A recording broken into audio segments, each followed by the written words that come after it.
नेहा, भगवान कभी किसी के साथ कुछ गलत नहीं होने देता। उसे अपने किए की सजा मिल चुकी है। और हाँ, अब तुझे डरने की कोई जरूरत नहीं है। पापा, हमें बहुत डर लग रहा है। देख बेटा, तू डर मत, कुछ नहीं होगा। बस तू अपना मुंह मत खोलना, किसी को कुछ पता नहीं चलेगा। अरे भाई, अरे तुम सोए हुए थे जब हम वहां से निकले। हाँ ठीक है सर, वो अरे जन्मदिन के आशीर्वाद दे रहे हैं ना तुमको, इससे बड़ा गिफ्ट और क्या चाहिए। शाम को मिलके केक काटेंगे, ठीक है? चल। हाँ बोलो। सर प्रिंसिपल आशा शर्मा की पोस्टमार्टम रिपोर्ट आ गई है। सर रिपोर्ट के मुताबिक बॉडी 75% जल गई थी और मौत का समय दोपहर 3 से 6 के बीच का है। और सर आपका शक सही था, फॉरेंसिक वालों को आशा शर्मा के हाथ और पैर पर नायलॉन की रस्सी के ट्रेसेस मिले। हाँ, इसका मतलब पहले उन्हें बांधा गया होगा, फिर जला गया होगा। लेकिन सर कोई प्रिंसिपल को इतने ब्रूटल तरीके से क्यों मारना चाहेगा? वही पता लगाना है। एक काम करो, आशा जी के कॉल डिटेल्स निकालो और उनके बेटे सिद्धार्थ से मिलते हैं। ठीक है, चलो निकलो। जाओ।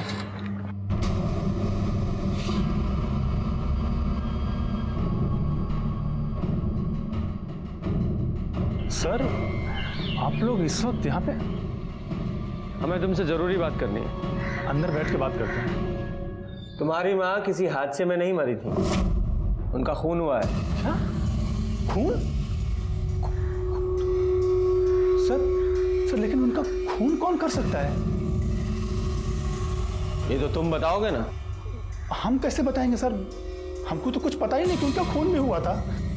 अच्छा, उनकी किसी से कोई दुश्मनी थी या कोई लड़ाई हुई थी? सर माँ की कभी किसी के साथ कोई दुश्मनी नहीं थी। हाँ लेकिन अभी कुछ दिन पहले उनके स्कूल में एक स्टूडेंट के फादर के साथ उनका झगड़ा हुआ था। सर मेरी दुकान ठीक स्कूल के सामने ही है, इसलिए मैंने ये सब कुछ देखा था। क्या हुआ था दोनों के बीच? सर प्रॉब्लम का तो पता नहीं, लेकिन वो अनिल अपने बेटे को लेकर के हमारे घर पे भी आया था माँ से मिलने के लिए। बोलिए कितना पैसा चाहिए, मैं ला के दूंगा, लेकिन नाटक बंद कीजिए अपना। क्या हो रहा है यहाँ पर? अरे होना क्या है, तुम्हारी माँ का दिमाग खराब हो गया है। अरे छोटी सी बात का पतंगड़ बना रही है। संभाल के बात करिए पहले आप। सिद्धार्थ तुम बीच में मत बोलो। कौन है ये आदमी? निकलो। देखिए निकलिए बाहर। ठीक नहीं कर रही आप। बाहर निकलिए। मैं अपने बच्चे का भविष्य बर्बाद नहीं दूंगा। देखिए आप ठीक नहीं कर रही है मैडम, मैं अपने बच्चे का भविष्य बर्बाद नहीं दूंगा, मैं छोड़ूंगा नहीं, देख लीजिएगा। लेकिन एग्जैक्टली हुआ क्या था? सर एग्जैक्ट प्रॉब्लम तो मुझे नहीं पता, लेकिन शायद वो माँ को रिश्वत देने की कोशिश कर रहा था और माँ ने वो पैसे लेने से मना कर दिया। फिर उसके बाद माँ ने हमें भी कुछ नहीं बताया। सर तुम ही ना बस अपना ख्याल नहीं रखती हो, देख के करना चाहिए ना। पता चला गया। पापा वो पुलिस आई है। क्या? जा अंदर जा। दरवाजा खोलो। जी अनिल जी से बात करनी है हमें, आपसे और आपके बेटे से आशा जी के बारे में बात करनी है।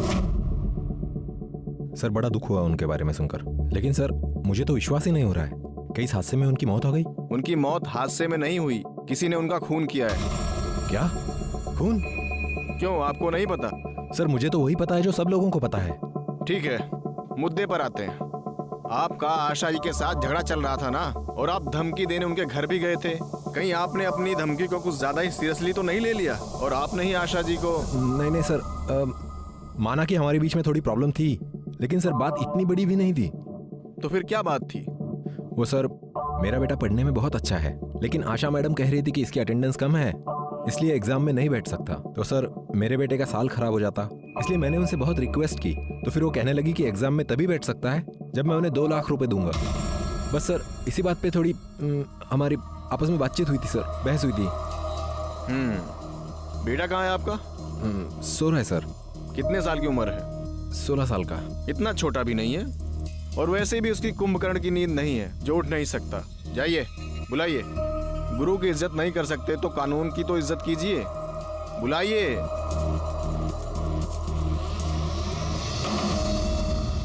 दीपक जी क्या हुआ था बेटा?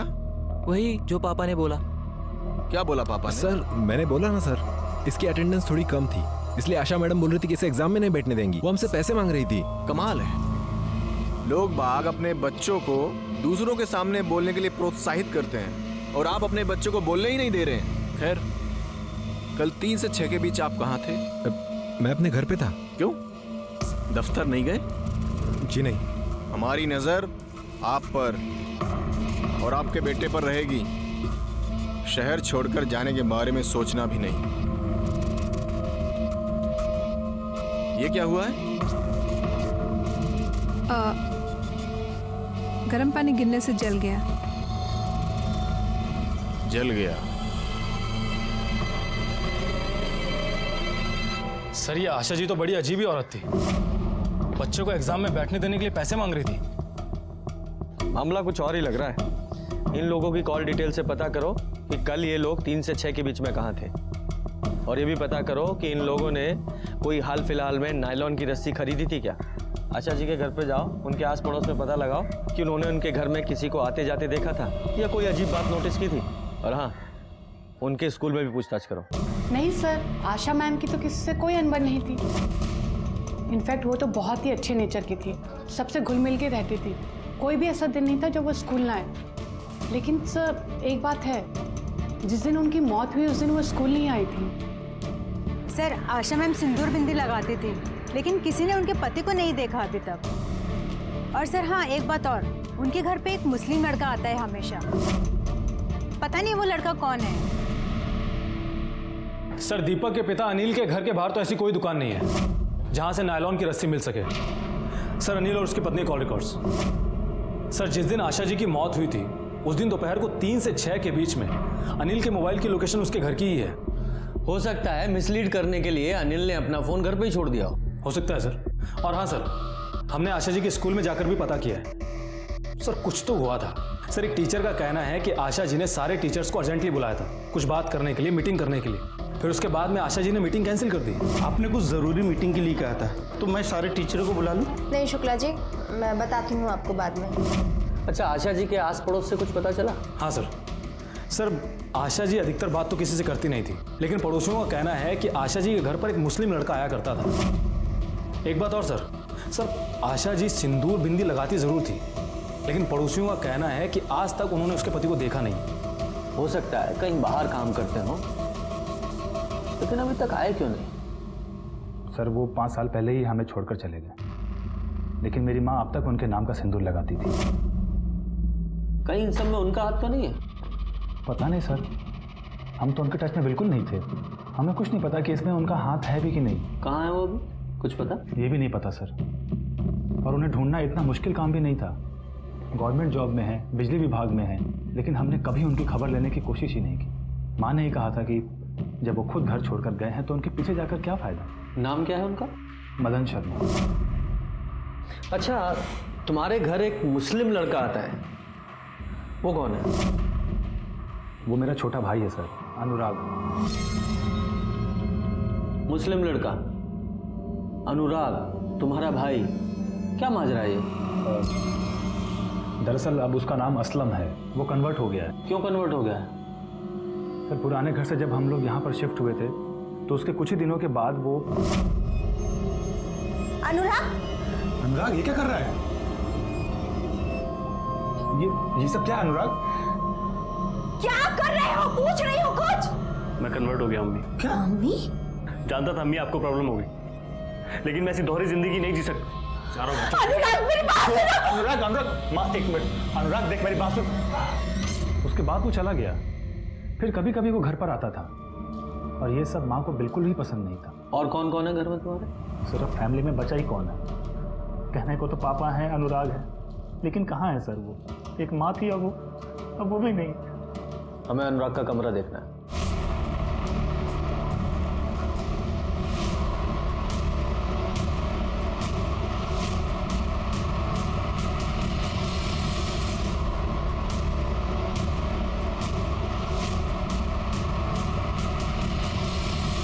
क्या मियाँ, ये किताबें, तुम्हारा ये हुलिया, क्या है ये सब? सर हमें पढ़ने का बेहद शौक है। भाई पढ़ने का शौक तो हमें भी बहुत है, वेद पुराण से लेकर बाइबल, कुरान सब हमने पढ़ा है।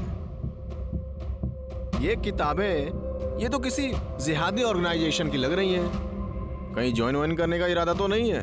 नहीं सर, हमारा ऐसा कोई मंसूबा नहीं है किसी भी ऑर्गेनाइजेशन को ज्वाइन करने का।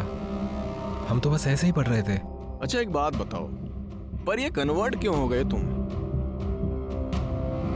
सर ये सब हमने उनके कहने पर किया। मैं कुछ भी कर सकता हूँ। ठीक है, तो फिर तुम्हें कन्वर्ट होना होगा। प्यार के नाम ये भी सही। भाभी जान, मैं मेरे नुसरत के लिए कुछ भी कर सकता हूँ। सर हम नुसरत से बेपनाह इश्क करते हैं। अच्छा, और तुम्हारा ये बेपनाह इश्क तुम्हारी माँ को मंजूर नहीं था, इसलिए तुमने उन्हें मार दिया? नहीं सर, हमारे अम्मी का मानना ना मानना ये उनका पर्सनल डिसीजन था। हम अपने टर्म्स पे रह रहे थे, उनकी रजामंदी की जरूरत नहीं थी। हम उनसे बीच बीच में मिलने जाते थे, उनकी मौत से एक दिन पहले भी गए थे, मगर अपनी अम्मी के दिल में अपने लिए प्यार नहीं जगा पाए। सर हाँ ठीक है अनुराग, असलम आप जा सकते हैं। जी सर, आशा जी के कॉल रिकॉर्ड्स और लोकेशन डिटेल्स भी आ गए हैं। सर, जिस दिन आशा की मौत हुई थी उस दिन सुबह वो स्कूल नहीं गई थी, बल्कि उन्नाव गई थी और उसके बाद फिर वापस घर पर आ गई थी। और सर, मौत से 1-2 दिन पहले आशा जी ने गैस एजेंसी में फ़ोन किया था सिलेंडर के लिए, और मौत वाले दिन सुबह भी फ़ोन किया था। हाँ, उस दिन मैंने एक सील्ड सिलेंडर वहाँ देखा तो था। पता करो वो डिलीवरी बॉय कौन था जिसने सिलेंडर डिलीवर किया था, और ये भी पता करो कि आशा जी उन्नाव किस लिए गई थी। जी सर।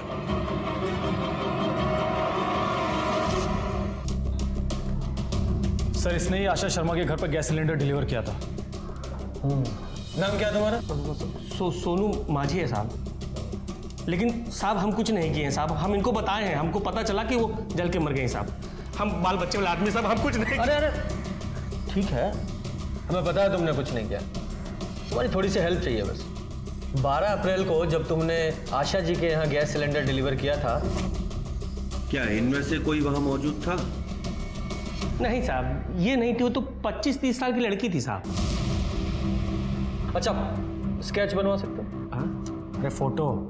हाँ नहीं साहब, इतना अच्छे से देखे तो नहीं थे, ठीक से याद नहीं आ रहा है, लेकिन अगर एक बार देख लेना सामने से तो झट से पहचान लेंगे। ठीक है, तुम जाओ, और हाँ जाने से पहले नाम नंबर लिखा के जाना, जरूरत पड़ी तो दोबारा बुलाएंगे तुम्हें। साहब ये सब 10 दिन में हो जाएगा ना साहब? क्यों, अभी तो दशहरा भी नहीं है। रामलीला में पार्ट लिया है क्या तुमने? नहीं साहब, क्या है ना कि हमारा कंफर्म टिकट हुआ है दरभंगा का, हम छुट्टी में जा रहे हैं बिहार।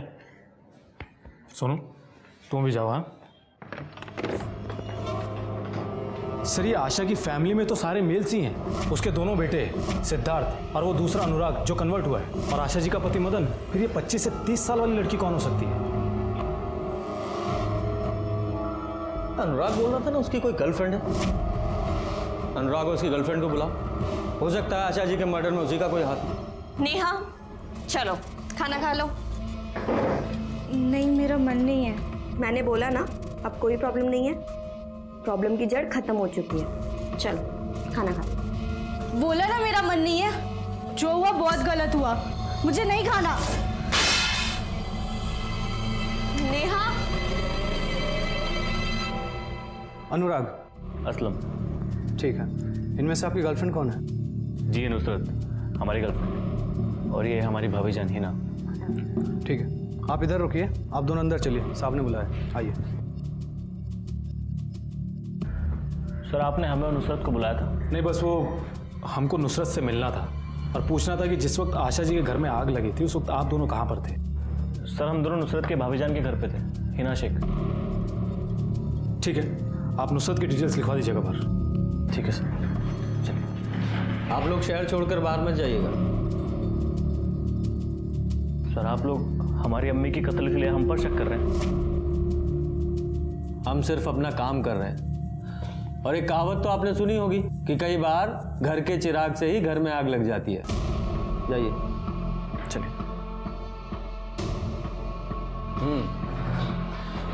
क्यों माँ जी, यही लड़की थी ना? हाँ साहब, कुछ कुछ तो वैसी ही थी। कुछ कुछ क्या मतलब है? ये थी या नहीं थी? अब क्या है ना साहब, ठीक से याद नहीं आ रहा है। ठीक है, जाओ तो। क्या है साहब कि ड्यूटी छोड़ के आना पड़ता है और बहुत खर्चा होता है साहब, तो भाड़ा वाड़ा मिल जाता तो बहुत मेहरबानी होती साहब। मान जी विजय, चलो।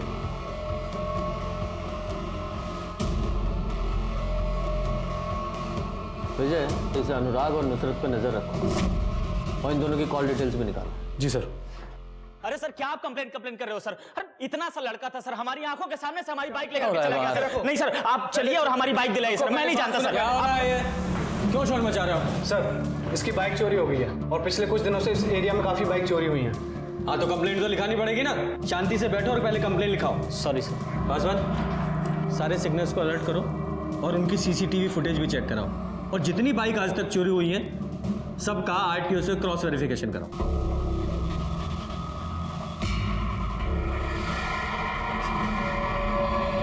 आप अपने लॉयर से बात कीजिए, मुझसे नहीं। सर, अनुराग और नुसरत के कॉल रिकॉर्ड्स के हिसाब से वो दोनों सच बोल रहे हैं। सर, उन दोनों के मोबाइल की लास्ट लोकेशन नुसरत की भाभी हिना के घर के पास की है। और सर, हमने आशा के पति मदन के बारे में इलेक्ट्रिसिटी डिपार्टमेंट में जाके पता किया। उसका ट्रांसफर हुआ है उन्नाव में। उन्नाव?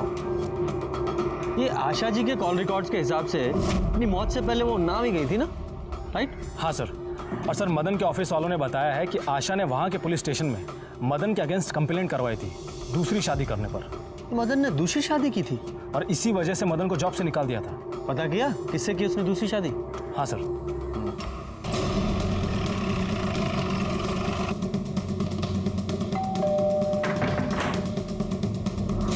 मदन जी है? नहीं, वो तो नहीं है। कहीं अंदर तो नहीं है? सर, आप चाहे तो अंदर देख सकते हैं, वो नहीं है। कहाँ गए? पता नहीं।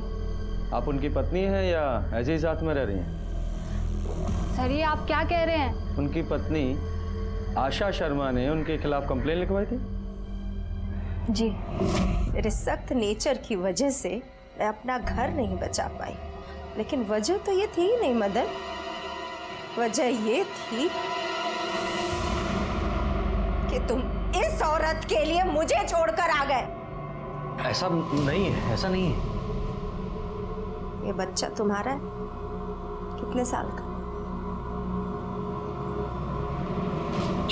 6 साल का है।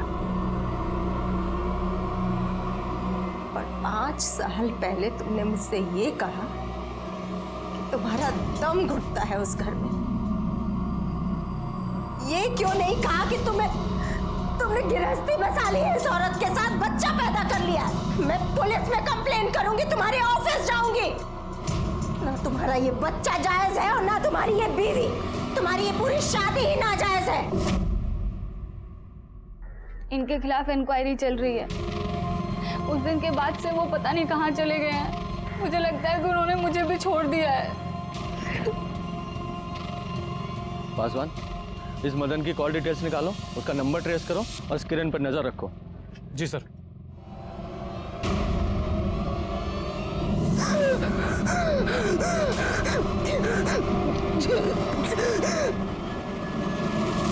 सर, मदन का फोन उस दिन से ही स्विच ऑफ है जिस दिन आशा शर्मा की मौत हुई थी, और उसके फोन के लास्ट लोकेशन भी आशा के घर के एरिया की ही है, और वो भी उस वक्त की जिस वक्त आशा को जलाया गया था।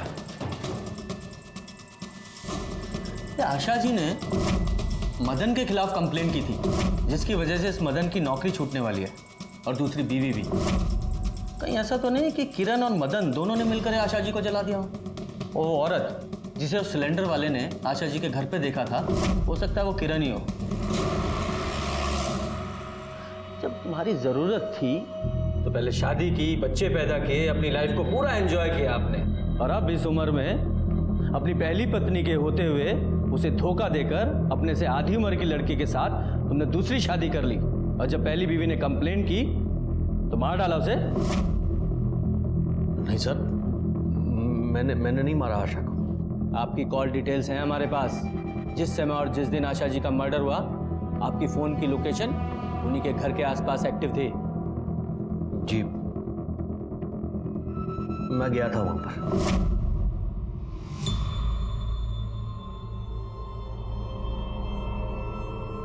भाई साहब एक मिनट, ये इतनी भीड़, ये पुलिस, क्या हुआ यहाँ पर? मैडम यहाँ आशा शर्मा रहती थी, जल के मर गई।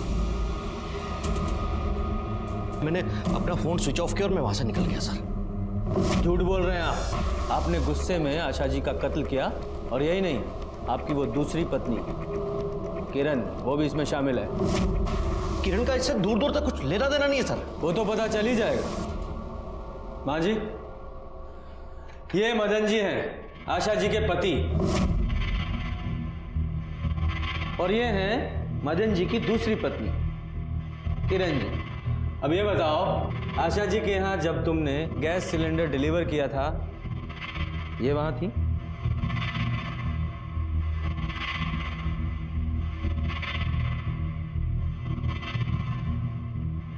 हाँ साहब, यही होगी साहब, क्योंकि जो दूसरे घर में आग लगाए उसे किसी दूसरे को आग में झोंकने में कितना वक्त लगेगा?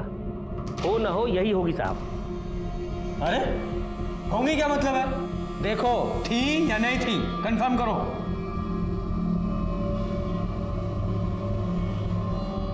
साहब लग तो वही रही हैं, लेकिन पक्के तौर पे कह नहीं सकते। यही हो सकती है साहब, और कौन करेगा? पांडे, लेके जाओ इसे। जाओ पासवान। सर,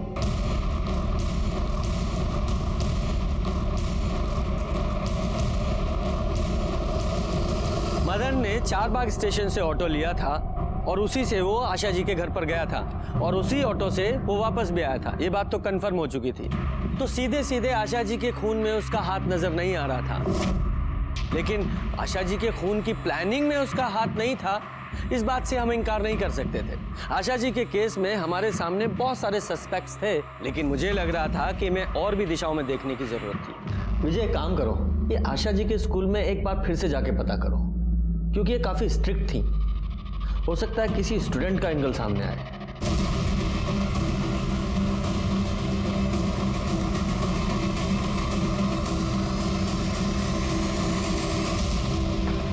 सर, स्कूल से 3 स्टूडेंट्स को निकाला गया था, नेहा, अनिकेत और दीपक को।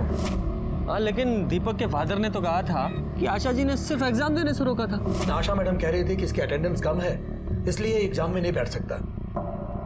इसे अनिकेत का पता क्या? हाँ सर, हम अनिकेत के घर पर गए थे, लेकिन उसके घर पे ताला लगा हुआ था। चलो तो फिर नेहा से मिलके आते हैं।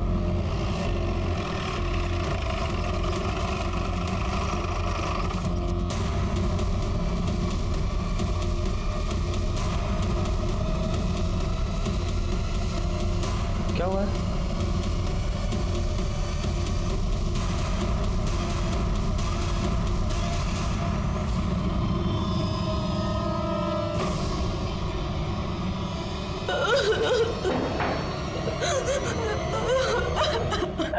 आप? नहीं ईशा, नेहा मेरी छोटी बहन थी।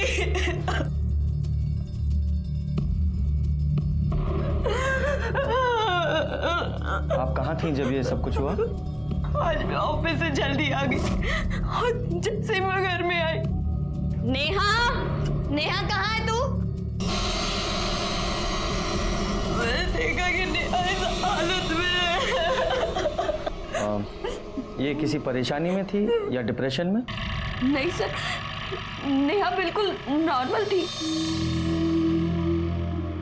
आसमान, जरा चेक करो कोई सुसाइड नोट वगैरह मिलता है तो। सर। सॉरी ईशा जी, लेकिन आप बता सकती हैं कि इसे स्कूल से क्यों निकाला गया था? हो सकता है उसी वजह से इसने सुसाइड किया हो। बाय द वे, आपको पता है कि इसके स्कूल की प्रिंसिपल आशा शर्मा, उनका भी मर्डर हो गया? हाँ सर, सुना तो था मैंने। सर, सुसाइड नोट तो नहीं मिला है। ठीक है पूजा,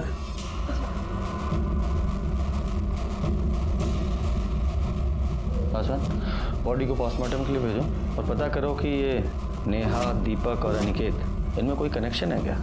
सर, सर नेहा की पोस्टमार्टम रिपोर्ट आ गई है।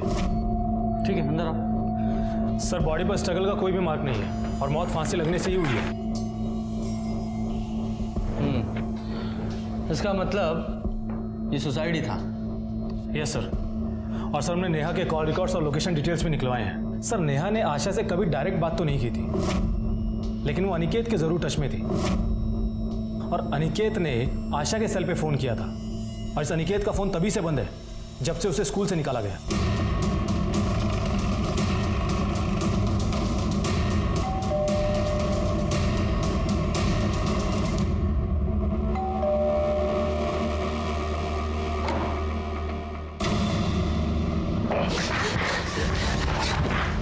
कहाँ भाग रहे हैं? ले चलो।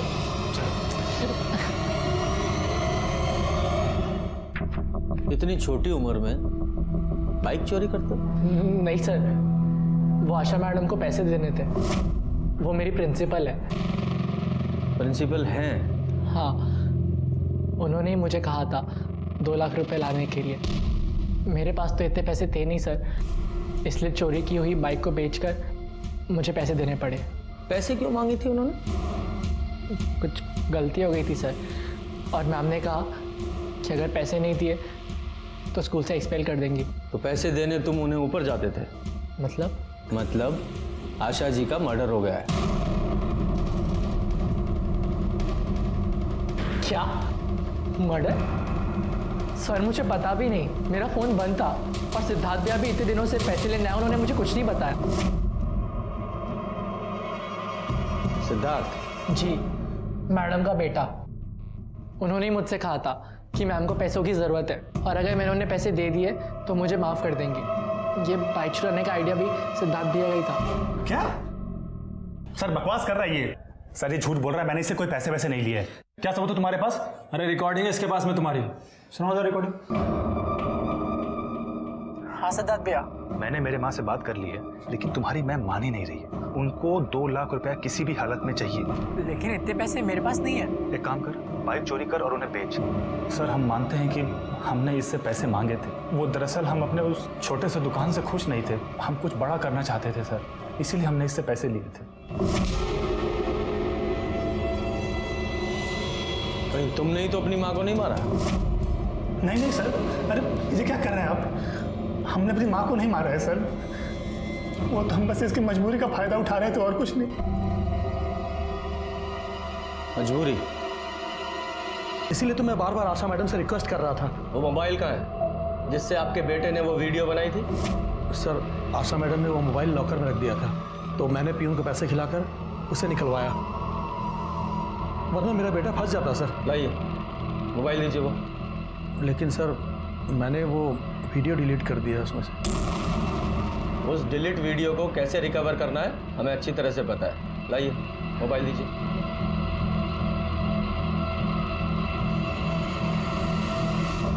परीक्षा, तुमने हमें सब कुछ बताया क्यों नहीं?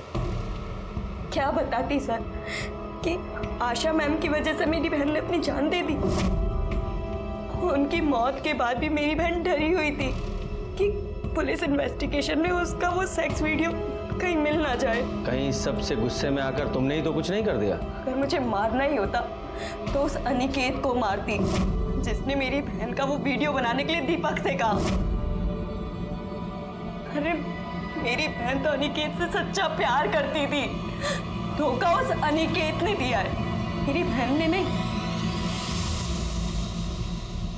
सर इस सिलेंडर वाले ने तो परेशान कर रखा है, जब देखो फरमाइश करता रहता है, ये खाना है वो खाना है। जब ये खाना खा ले इसे अंदर बुला लेना। सर हमारे पास इतने सारे सस्पेक्ट्स हैं और सबके पास आशा जी को मारने का मोटिव भी है। लेकिन सर मांझी तो कह रहा है कि कोई 25 से 30 साल की लड़की थी। हाँ, लेकिन आशा जी को हाथ पैर बांधकर जलाया गया था और ये काम कोई अकेली लड़की नहीं कर सकती। हो ना हो कोई दूसरा भी था। सर खाली बिरयानी कैसी थी? ठीक ही थी साहब, थोड़ा तीखा कम था। क्या है कि हमको तीखा बहुत पसंद है। अब इन सबको ध्यान से देखो और देखकर बताओ, जिस दिन तुमने आशा जी के घर में सिलेंडर डिलीवर किया था वहां इनमें से कौन सी लड़की मौजूद थी?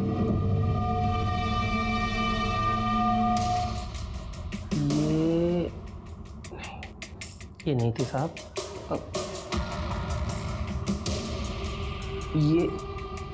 ये भी नहीं थी साहब। क्या है ना साहब कि अब इतना सारा फोटो देखकर हमारा दिमाग ही काम नहीं कर रहा है। निकलो निकलो यहाँ से, जाओ। मजाक लगा रखा है तुमने यहाँ। पुलिस इंक्वायरी चल रही है। हाँ ना तुम्हारी हाँ ना के चक्कर में किसी की जिंदगी बर्बाद हो सकती है। दरभंगा का टिकट है ना तुम्हारा? चलो सीधे जाके गाड़ी में बैठ जाओ, निकलो। चलो चलो जाओ जाओ। विजय, इतना तो पक्का है कि जिस दिन आशा जी का मर्डर हुआ उनके घर में एक औरत मौजूद थी। एक काम करो, मर्डर वाले दिन के 3 से 6 के बीच की उनके घर के आसपास जितनी भी औरतों के मोबाइल एक्टिव थे सबकी लिस्ट निकालो। सबकी? हाँ, थोड़ा मुश्किल है लेकिन हमारे पास कोई ऑप्शन नहीं है।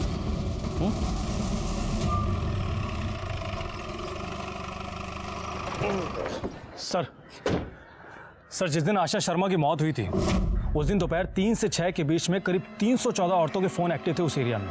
Very good. अच्छा एक काम और करो, इन सारे नंबर्स को अपने सस्पेक्ट के कॉल रिकॉर्ड से मिलाकर देखो कौन किसके कांटेक्ट में था। सर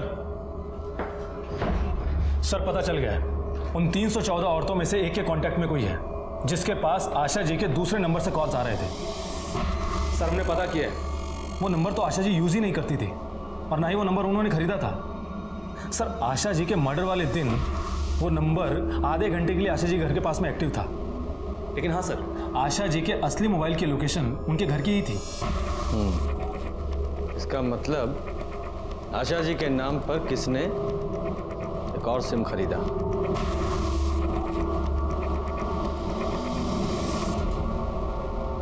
हाँ तो बोलिए हिना भाभी जान, आपके मोबाइल पर आशा जी के दूसरे नंबर से कॉल कैसे आया?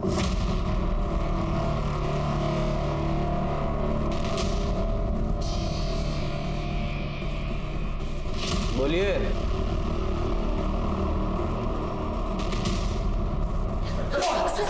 सर रुक जाइए, हम बताते हैं।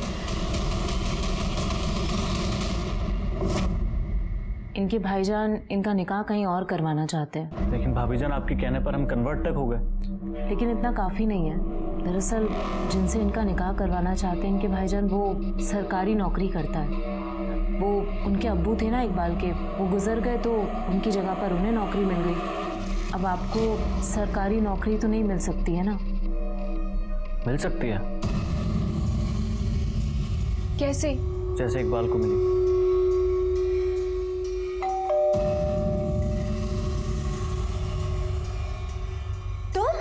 अम्मी हमें आपसे कुछ बात करनी है।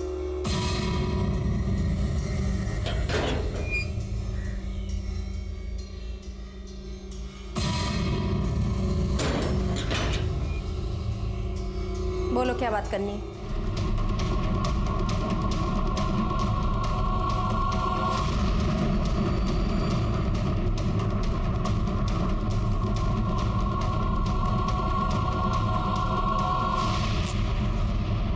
सर मेरी क्वालिफिकेशन अच्छी है, मुझे उनके नाम पर अच्छी नौकरी मिल जाती। मुझे बस उनकी सरकारी नौकरी चाहिए थी सर। मेरी अम्मी से कोई दुश्मनी नहीं थी। अपनी माँ का खून कर सकता है। अनुराग, हिना और नुसरत तीनों को उनके किए की सजा मिली।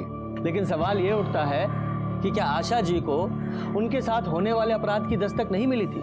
मिली थी, क्योंकि अनुराग कन्वर्ट हो गया था, वो उनके अगेंस्ट चला गया था। इसी बात से यह दस्तक मिली। जरूरी है कि हम अपने रिश्तों को संभाल कर रखें, लेकिन उससे भी ज्यादा जरूरी ये है कि मुश्किल आने पर हम अपने आप को संभालें। इसी के साथ मैं सीनियर इंस्पेक्टर रंजीत ठाकुर आपसे विदा लेता हूं। सतर्क रहिए और देखते रहिए क्राइम पेट्रोल दस्तक, क्योंकि मकसद बताना नहीं